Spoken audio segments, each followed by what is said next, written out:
The Celtics might have a problem at the center position. Now, it's not a problem yet. They're very talented there, they're very deep, but it's something that might become a problem for them in the future. Let me explain. The elephant in the room is and always will be Kristaps Porzingis. He's not very healthy.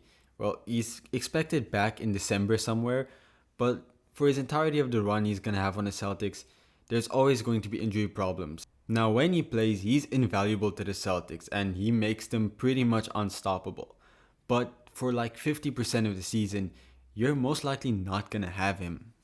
So whenever you think about the Celtics, you're gonna have to think about working around Kristaps Porzingis and utilizing the time with him and without him to get the best out of everyone. Now, at least the Celtics are incredibly talented, so Porzingis isn't that big of an issue as it might have been for another team, but it's still worth trying to maximize your time without him. Now, luckily the Celtics have Al Horford, but he's probably gonna retire next season or the season after.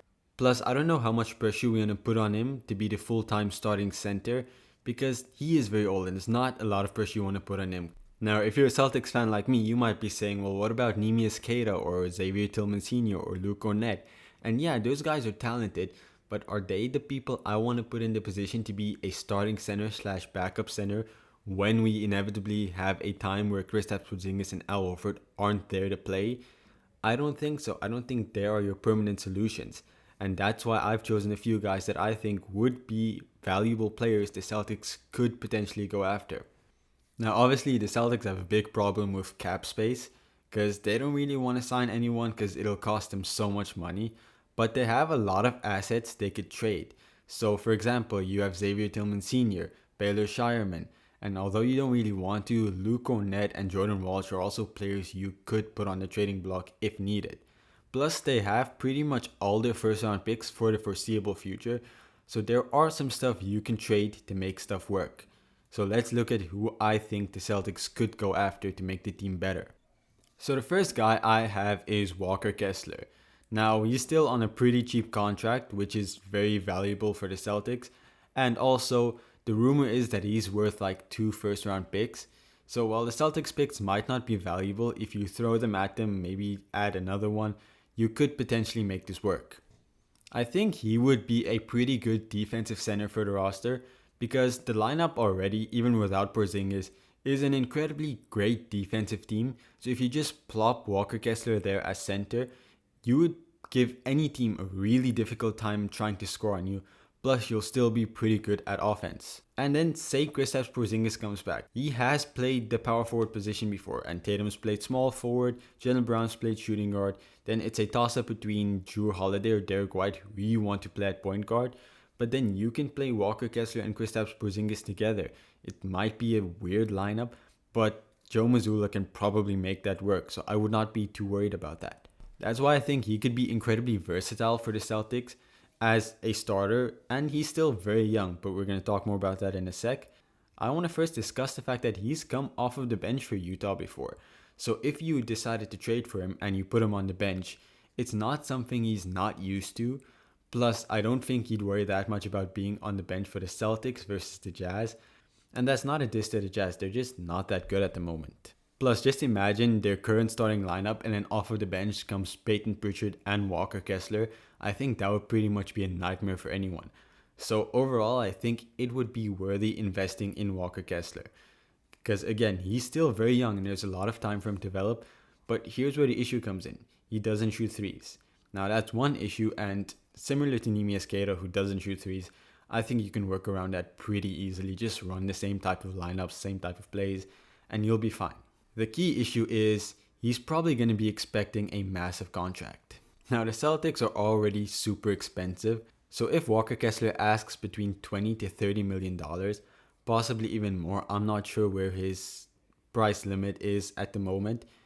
I don't know if the Celtics can afford that. So if you're not going to pay him, you're working on a 2-year rental if you trade for him this year, which might probably not be worth it. But if you trade for him and he's really good, I think you might be investing in it because you're going to have to resign him by the time Al Horford retires, probably.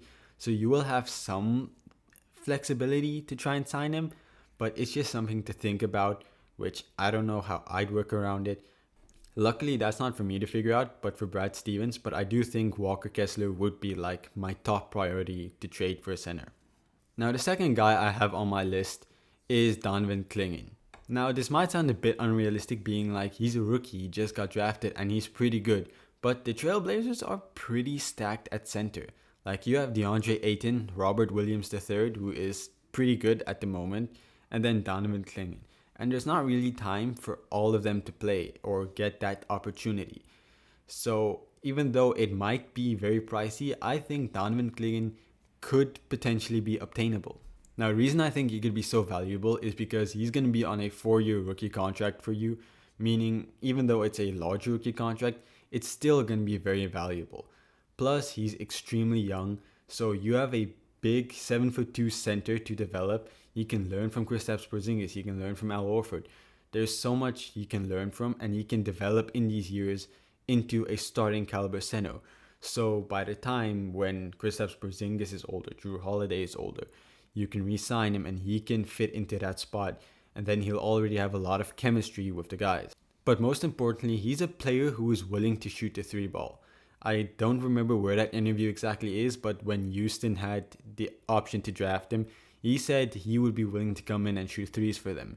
And even if you watch his games, he is willing to shoot the 3-ball. He doesn't shy away from it.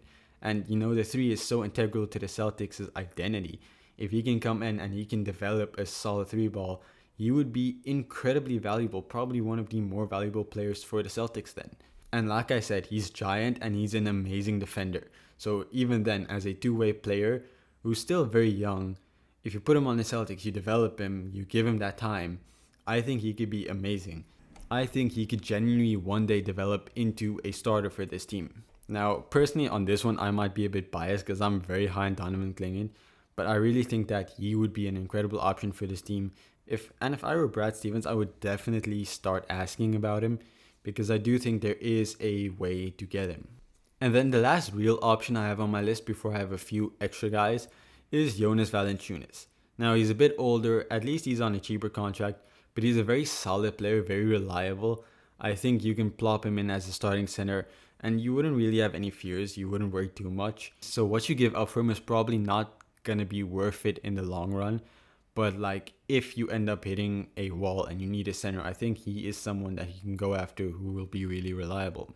And now for a bunch of other mentions, I had to look deep because Celtics can't afford someone very expensive. So you have to look at guys on smaller contracts, and that's very hard to find like good to great centers on small contracts. And for that, I've decided someone like Charles Bassey, who's like an amazing rebounder for the Spurs. I think he can maybe be worth it, but I don't know. I don't think he's worth giving up picks or assets that we have for. And someone like Nick Richards, who's also really good, but I don't know if he's going to have a place on this roster, especially not currently. But he's very good, and he's someone I would definitely go after if we had the option to. And then last but like probably least is Alexei Pokusevski, who, okay, I understand it's going to be a weird one, but hear me out. We already have Jordan Walsh, who's a very raw prospect, but he gets minutes and he's pretty good. And I think Poku is similar to that. He's very raw, but like the Celtics have a good history of developing like two-way talent into being good role players. Sam Hauser was on the bench for a very long time before he got his breakout. You can say the same for Peyton Pritchard. So if the Celtics gave him that option and he just developed into a similar role to what Luke Cornett is playing, maybe just a bit more versatile, I think he could still be very useful.